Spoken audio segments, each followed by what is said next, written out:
அருள் மனம் கமழும் ஆஸ்தா தொலைக்காட்சி அன்பர்கள் அனைவருக்கும் இனிய வணக்கங்கள்.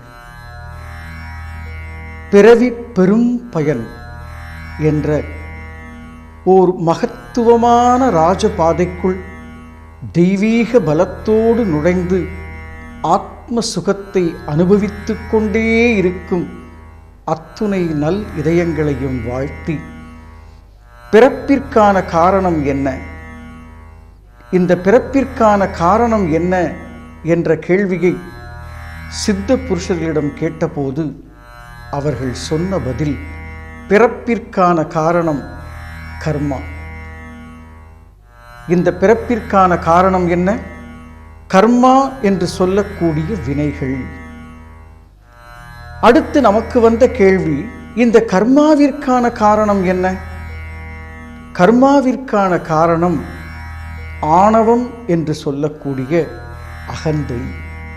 பிறப்பிற்கான காரணம் கர்மா, கர்மாவிற்கான காரணம் ஆணவம். அடுத்து நமக்கு வந்த கேள்வி என்ன தெரியுமா? இந்த ஆணவத்திற்கான காரணம் என்ன? எவ்வளவு ஒரு அருமையான பயணம் பாருங்கள். கூர்ந்து கொஞ்சம் கூட அந்த பக்கம் இந்த பக்கம் மனதை அலையவிடாமல் இந்த பயணத்தை தொட்டு தொடர்ந்து வாருங்கள். ஒரு சாதாரண சொற்பொழிவு அல்ல இது. பேசுவதற்காகவும் எழுதுவதற்காகவும் உட்பட்டதல்ல. ஒரு உயிர் துளியை ஓங்க வைப்பதற்காக இறைவன் நடத்துகின்ற ஓர் நாடகம். பிறப்பிற்கான காரணம் கர்மா, கர்மாவிற்கான காரணம் ஆணவம். அடுத்து நமக்கு வந்த கேள்வி, ஆணவத்திற்கான காரணம் என்ன? இந்த ஆணவத்திற்கான காரணம் என்ன தெரியுமா? அதுதான் மாயை என்று சொல்லக்கூடிய மாய்கை எனும் மறைப்பு நிலை. கர்மாவின் காரணம் ஆணவம், ஆணவத்தின் காரணம் மாயை. அது என்ன மாயை? இந்த மாயா நாடகம், இந்த உலகமே ஒரு மாயா நாடகம் அல்லவா?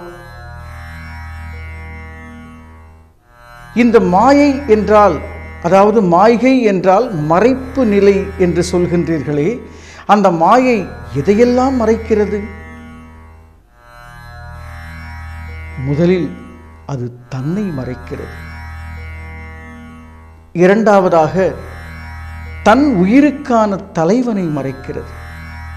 இந்த மாயை எதையெல்லாம் மறைக்கிறது என்றால், தன்னை மறைக்கிறது. நான் தான் அவன், அகம் பிரம்மாஸ்மி, நானே கடவுள், தத்துவமசி, ஐமாத்மா பிரம்மம், அகம் பிரம்மாஸ்மி என்று வேத வாக்கியங்கள் சொல்லுகின்றதே.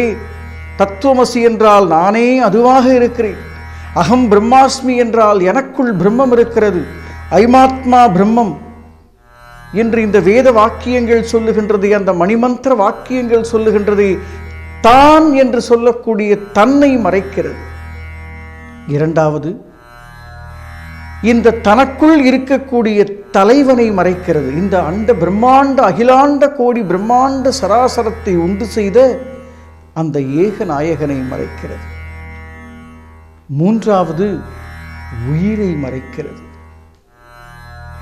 நான்காவது, இந்த உயிருக்கு ஏற்படக்கூடிய உயிர்ப்பு என்று சொல்லக்கூடிய உயிரின் உயிரான உன்னதத்தை மறைக்கிறது.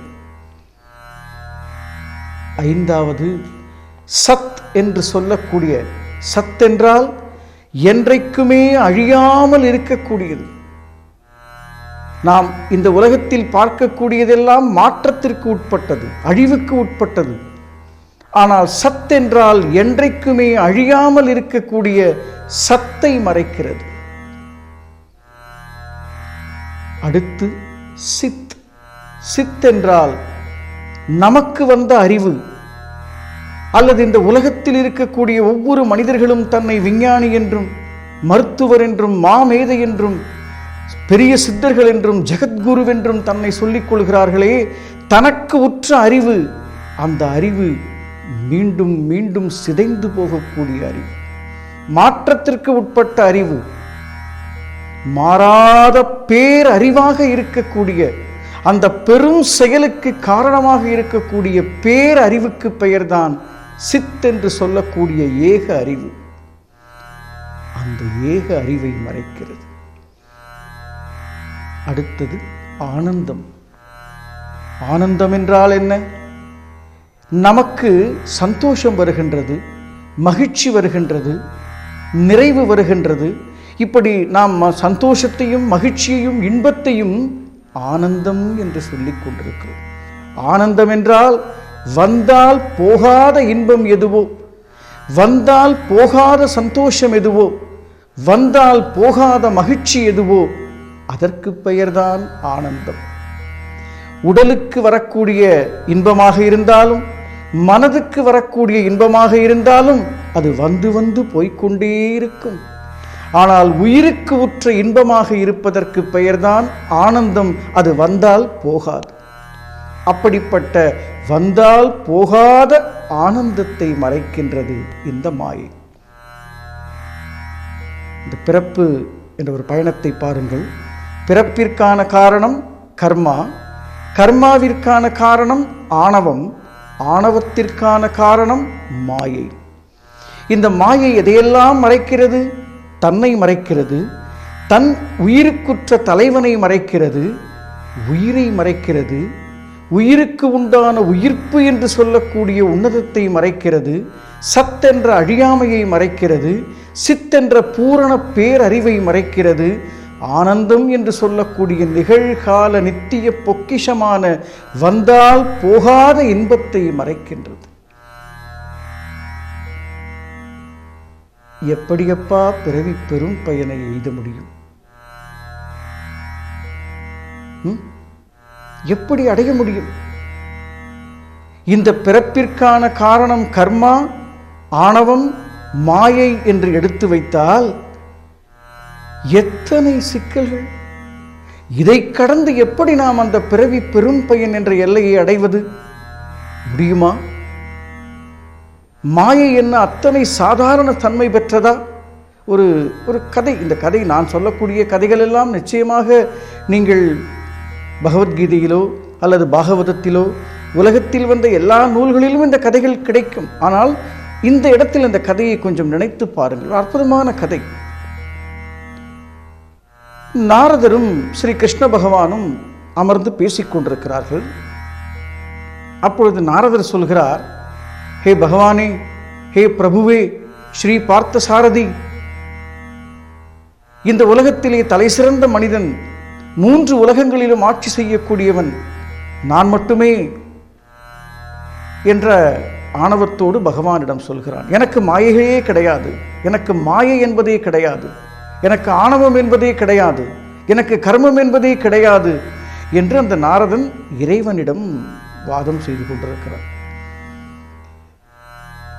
மாயா கிருஷ்ணன் அல்லவா, அவன் ஒரு நாடகம் நடத்துகிறான். நாரதா, எனக்கு கொஞ்சம் தாகமாக இருக்கிறது, கொஞ்சம் தயவு செய்து கொஞ்சம் தண்ணீர் கொண்டு வா. சுவாமி, நாம் இங்கே ஒரு கிராமத்திலே ஒரு வனாந்தரத்திலே அமர்ந்திருக்கிறோம், நான் எங்கே சென்று தண்ணீர் கேட்பது? ஒன்றுமில்லையப்பா, அந்த பக்கத்திலே ஒரு கிராமம் இருக்கிறது, அங்கே ஏதாவது ஒரு வீட்டிலே கதவை தட்டி கொஞ்சம் தண்ணீர் கொண்டு வாப்பா, எனக்கு தாகமாக இருக்கிறது என்று பகவான் துடிக்கிறார். பகவானுடைய இந்த நிலையை பார்த்தவுடன் நாரதருடைய மனம் கொஞ்சம் சலனமடைந்து வேக வேகமாக ஓடி வந்து அந்த வீட்டின் முன்னே இருக்கக்கூடிய ஒரு கதவை தட்டுகிறார். கதவை தட்டியவுடன் அந்த கதவு திறக்கிறது. உள்ளே ஒரு அழகான தேவதை, அப்படியே லட்சணமாக லக்ஷ்மி கடாட்சம் பொருந்தியவளாக, கண்களும் காதுகளும் மிக ஒரு அழகு பதுமையாக அந்த தேவதை நிற்கிறார். அந்த தேவதையை பார்த்தவுடன் ஒரு அழகான பெண், அது கிராமத்தில் இப்படி ஒரு அழகான பெண்ணா என்று நாரதர் மனம் அப்படியே புல்லரிக்கிறது. அந்த பெண் மீது காமம் கொள்கிறார், மோகம் கொள்கிறார். அம்மா, நான் ஒரு ரிஷி, என்னை நீ திருமணம் செய்து கொள் என்று அந்த பெண்ணிடம் தன்னுடைய விண்ணப்பத்தை சொல்கிறார். 2 பேரும் சேர்ந்து திருமண வாழ்க்கையில் ஈடுபடுகிறார்கள். பந்தம், அருமையான பந்தம். நாரதரும் சரி, அந்த பெண்ணும் சரி, ரொம்ப அருமையான காம சுகத்திலே ஈடுபட்டு மிக விசேஷமாக ஒரு 4 குழந்தைகளை பெற்றெடுக்கிறார். பாருங்கள், அதற்குள்ளாக ஒரு 8 வருடங்கள் ஓடிவிடுகிறது. 8-9 வருடங்கள் கடந்த பிறகு ஒரு 4 குழந்தைகளை பெற்றெடுக்கிறாள். நாரத மகரிஷி சந்தோஷமாக அங்கே குடும்பம் நடத்தி கொண்டிருக்கிறார். காமத்திலே திளைத்து ஆனந்தத்திலே இருந்து அப்படியே அந்த கிராமத்திலே மகிழ்ந்து தன்னையே மறந்து அந்த அற்புதமாக குடும்பம் நடத்தி 4 குழந்தைகளை பெற்றெடுத்து விட்டார். ஒரு நாள் ஒரு 10 ஆண்டுகள் கழித்து திடீரென வெள்ளம் வருகிறது. அப்படியே ஊரையே அடித்து கொண்டு போகிறது வெள்ளம்.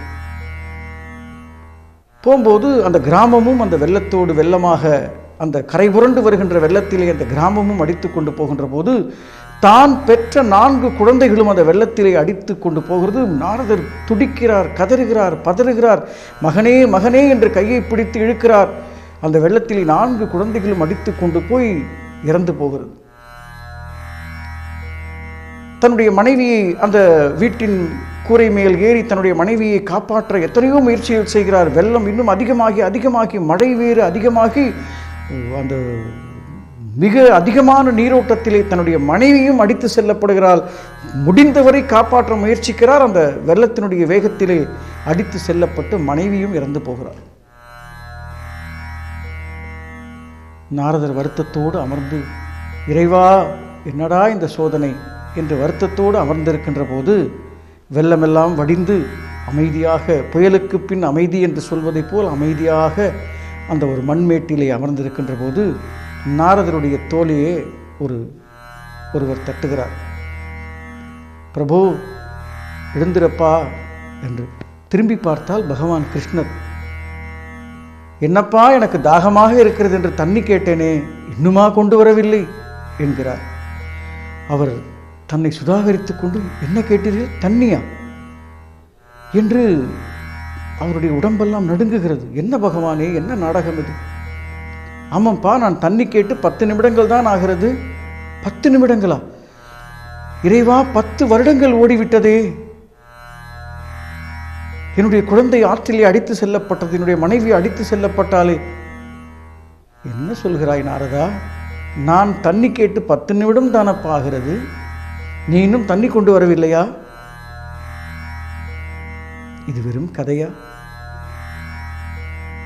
இந்த அற்புதமான கதையின் மூலம் இறைவன் நமக்கு என்ன சொல்கிறார்? மாயையினுடைய பலத்தை சொல்கிறார். 10 நிமிடம், 10 வருடங்கள் ஓடிவிட்டன.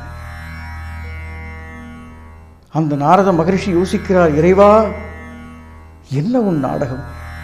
உன் மாயா பலத்தை நான் உணர்ந்து கொண்டேன். மாயா கிருஷ்ணனே, அதனால்தான் இறைவனுக்கு மாயக்கண்ணன் என்றே பெயர்.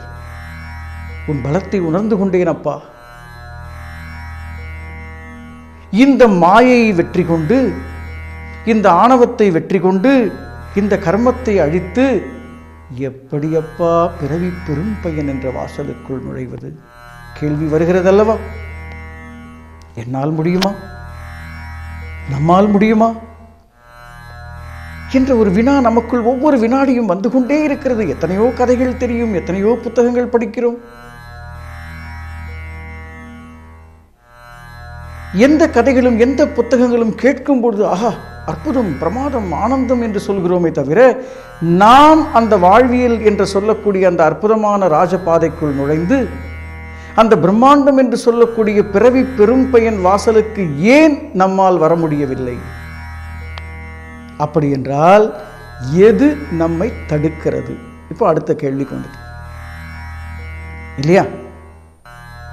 பிறப்புக்கான காரணம் கர்மா, கர்மாவிற்கான காரணம் ஆணவம், ஆணவத்திற்கான காரணம் மாயை.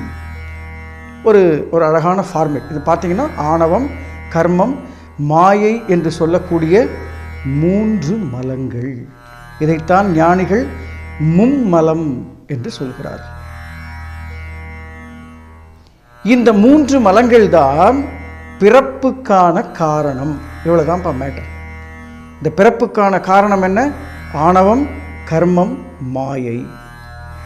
அடுத்த கேள்வி, பிறவி பெரும் பயனை அடைய விடாமல் தடுக்கின்ற காரணம் இதே ஆணவம், கர்மம், மாயைதான். இவ்வளவுதான் ஞானம். பிறப்புக்கான காரணம் ஆணவம், கர்மம், மாயை.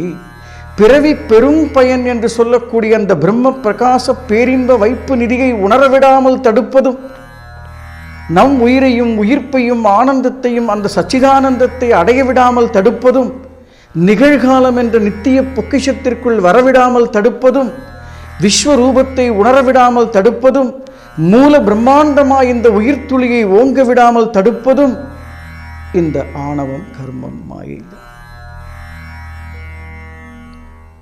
இப்போ பிறப்புக்கான காரணமாக இருக்கக்கூடிய ஆணவம் கர்மம் மாயையை கைகொண்டு பிறவி பயனை நாம் அடைய வேண்டும். இதுதான் இந்த ஃபார்முலாவினுடைய ரகசியம்.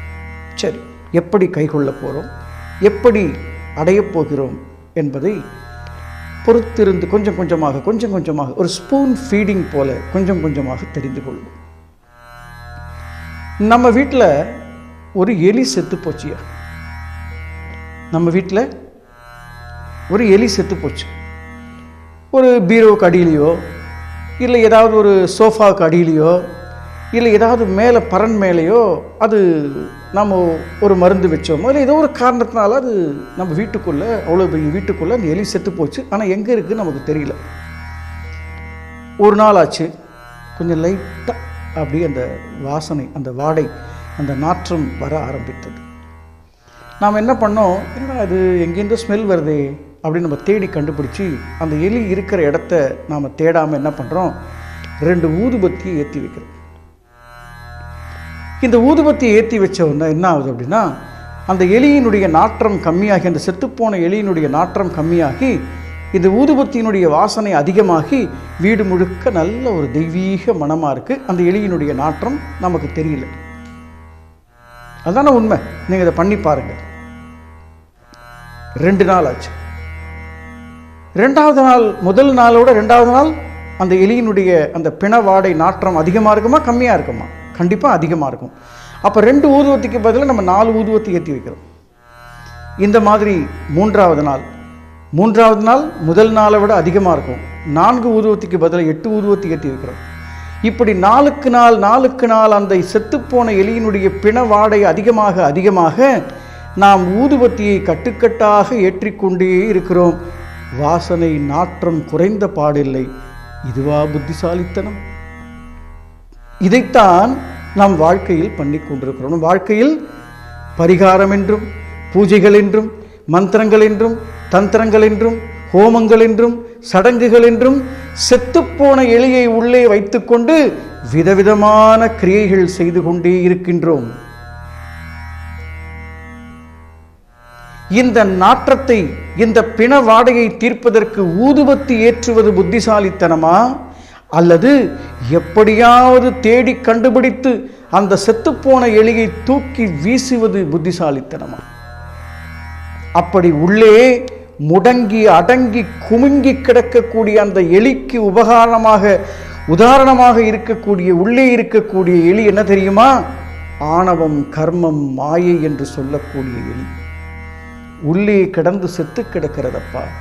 நாம் அந்த வாடகை போக்குவதற்காக விதவிதமான பரிகாரங்கள், பூஜைகள், மதங்கள், மார்க்கங்கள் எங்கெல்லாமோ ஓடிக்கொண்டிருக்கிறோமே தவிர இந்த எலியை எடுத்து போட மறந்து விட்டோம்.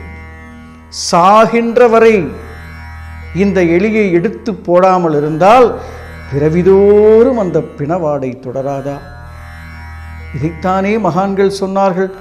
மகான்களுக்கும் சித்தர்களுக்கும் ரிஷிகளுக்கும் ஞானிகளுக்கும் நமக்கும் ஒரே ஒரு வேறுபாடுதான். அவர்கள் உள்ளே இருந்த எலியை வெளியே போட்டவர்கள், நாம் அந்த செத்துப்போன எலியை உள்ளேயே வைத்துக் கொண்டிருப்பவர்கள். நமக்கும் ஞானிக்கும் என்ன வேறுபாடு? ஒரே ஒரு வேறுபாடு. ஆணவம் கர்மம் மாயை என்று சொல்லக்கூடிய அந்த செத்துப்போன எலியை, இந்த பிறப்புக்கு காரணமான அந்த எலியை நாம் உள்ளே வைத்துக் கொண்டிருக்கிறோம். அந்த எலியை கண்டுபிடித்து அதை எடுத்து வெளியே போட்டவர்கள் ஞானிகள். நாம் போட வேண்டாமா? அந்த பிறவி பெரும் பயன் என்ற ஞான வாசலை அனுபவிக்க வேண்டாமா? ஏதோ வந்தோம், யாருடைய காமத்திலோ பிறந்தோம், ஏதோ வந்தோம், வாழ்ந்தோம், இருந்தோம், அனுபவித்தோம். காசு வந்தது, மனைவி வந்தது, பெண் சுகம் வந்தது, பொன் சுகம் வந்தது, வீடு வந்தது, இல்லை காட்சி சுகம் வந்தது, எதையோ பார்த்தோம், அங்கு சென்றோம், இங்கு சென்றோம், ஊராக சுற்றினோம், கஷேத்திரங்கள் என்று சுற்றினோம், புண்ணிய தலங்கள் என்று சுற்றினோம். உள்ளுக்குள் எலியை வைத்துக் கொண்டு எந்த நதியில் நீராடப் போகிறாய் மகனே? செத்துப்போன எலி உனக்குள் இருக்கிறதே. கங்கையில் நீராடினால் அந்த வாடை போகுமா? 1000 ஹோமங்கள், ஹோம திரவியங்களில் பூஜை செய்தால், 108 மகா மந்திரங்களை சொல்லி எத்தனை ஆகூதிகளை இட்டாலும் கொஞ்ச நேரம் தானப்பா அந்த வாசனை இருக்கும். அந்த எலி எது? எப்படி அந்த உள்ளே முடங்கி போன அந்த ஆணவத்தையும் மறைந்து போன அந்த மாயா பலத்தையும் தெரியாமலே இருக்கக்கூடிய கர்மத்தையும் எப்படி நாம் வெளியே தூக்கி போட முடியும்? எத்தனை அற்புதம் பாருங்கள். சின்ன விஷயம் தானே. ஏதாவது இதில் ஏதாவது பெரிய வேலை நம்ம பண்ண வேண்டியது இருக்கா? ரொம்ப சிம்பிள், ரொம்ப ரொம்ப சிம்பிளான விஷயம். ஆனால் ரொம்ப ரொம்ப கடினமான விஷயம். இந்த பிறப்புக்கான காரணம் கர்மா, கர்மாவிற்கான காரணம் ஆணவம், ஆணவத்திற்கான காரணம் மாயை. இந்த பிறப்புக்கான காரணம்தான் இந்த ஆணவம், கர்மம், மாயை.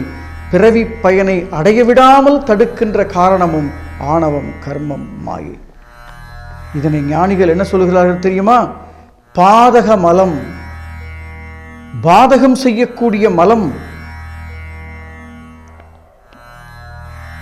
எப்படிப்பட்ட மலங்கள்? இந்த பிறவியை பாதகம் செய்யக்கூடிய மலம், பாதக மலம். ரொம்ப சின்ன வார்த்தை பாருங்க. அந்த பாதக மலம் இருக்கு இல்லையா, அந்த பாதக மலத்தில் அந்த காவை கொஞ்சம் தள்ளி மா பக்கத்தில் வைங்க, பாத கமலம். எது பாதக மலமாக இருக்கிறதோ அதுவே பாத கமலமாக இருக்கிறது. தமிழின் சிறப்பு பாருங்கள். அடடா, இந்த உலகத்திலே வேறு எந்த ஞான மொழியிலும் இல்லாத மகத்துவம் அல்லவா இது? கல்வி பயிலும் என் இளைஞர் சமுதாயமே, தயவு செய்து வார்த்தைக்கு வார்த்தை ஞானத்தை தேடுங்கள். மொழிக்கு மொழி, அக்ஷரத்திற்கு அக்ஷரம், ஒரு எழுத்திற்குள்ளும் ஞானம் புதைந்திருக்கிறது.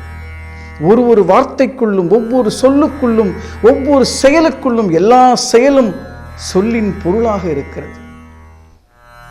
பாதக மலம், பாதகமான மலம். அந்த காவை அப்படி தள்ளி வச்சா பாத கமலம். புரிகிறதா? கொஞ்சம் எழுதி பாருங்கள். பாதக மலம், பாதக மலம். அந்த காவை தள்ளி வச்சா பாத கமலம்.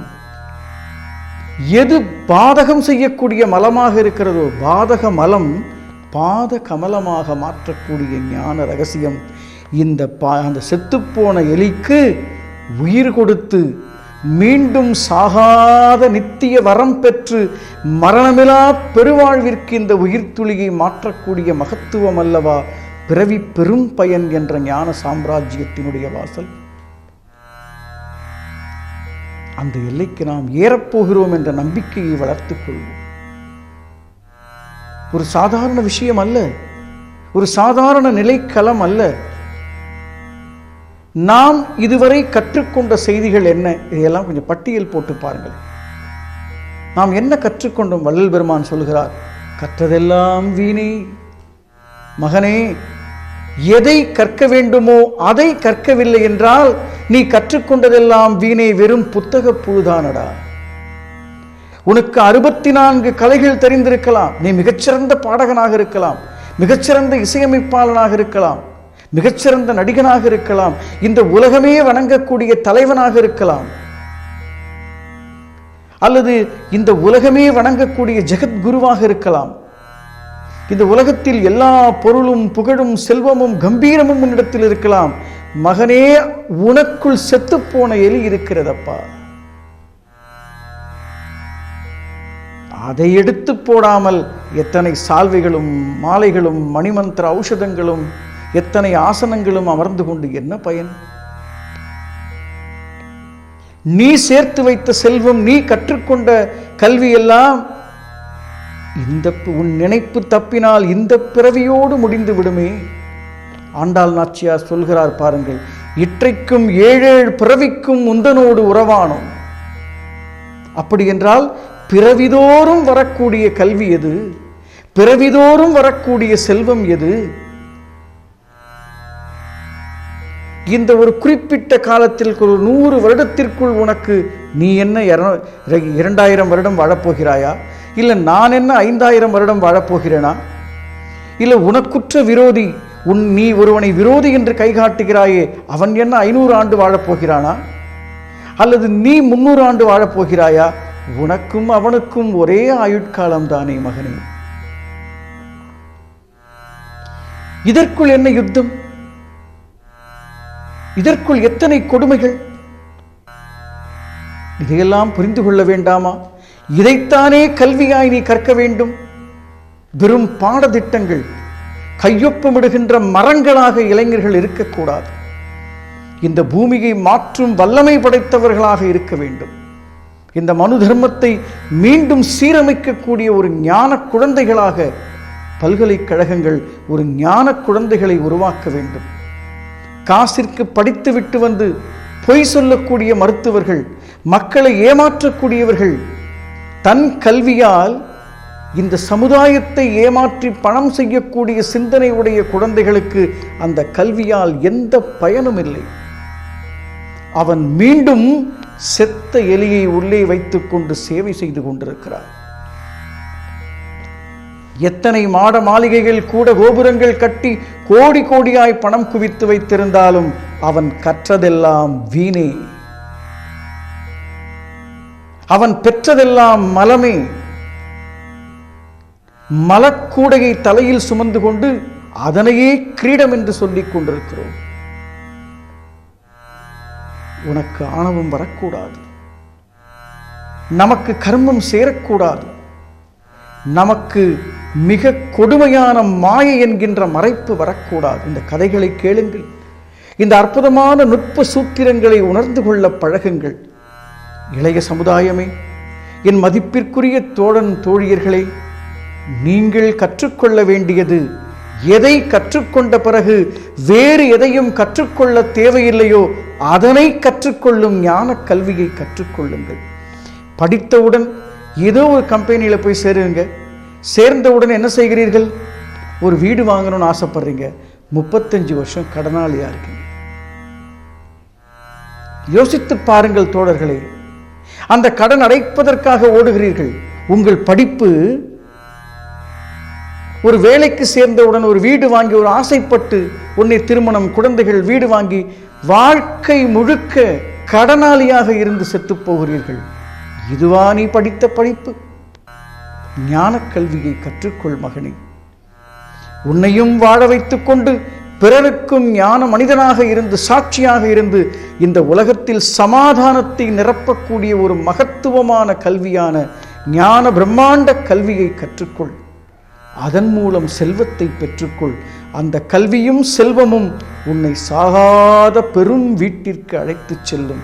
மற்றதெல்லாம் உன் மண்டையில் ஏற்றி வைத்துக் கொண்ட எல்லா அறிவும், ஆணவம், கர்மம், மாயை என்று சொல்லக்கூடிய செத்துப்போன எலியை தூக்கி போடத் தெரியாத அறிவு, ஊதுபத்தியை ஏற்றிக் கொண்டிருக்கும் அறிவு.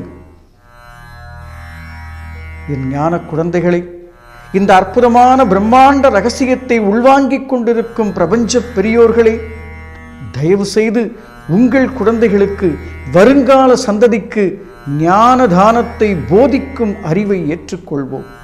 இந்த பிரபஞ்ச பெருவெளியெங்கும் மகிழ்ச்சியும் அமைதியும் சமாதானமும் ஆனந்தமும் நித்திய சுகமும் பெறுவதற்கான லட்சணத்தை விதைப்போம். இதுதான் இந்த பிறவி பெரும் பயனுடைய மிக முக்கியமான நோக்கம். பிறப்புக்கான காரணம் கர்மா, கர்மாவிற்கான காரணம் ஆணவம், ஆணவத்திற்கான காரணம் மாயை. இந்த பாதக மலத்தை பாத கமலமாக மாற்றும் ஞான ரகசியத்தை தொட்டு தொடர்ந்து கேட்டு வாருங்கள். மீண்டும் நாளை சிந்திப்போம். சகலமும் சித்தி பெறும்.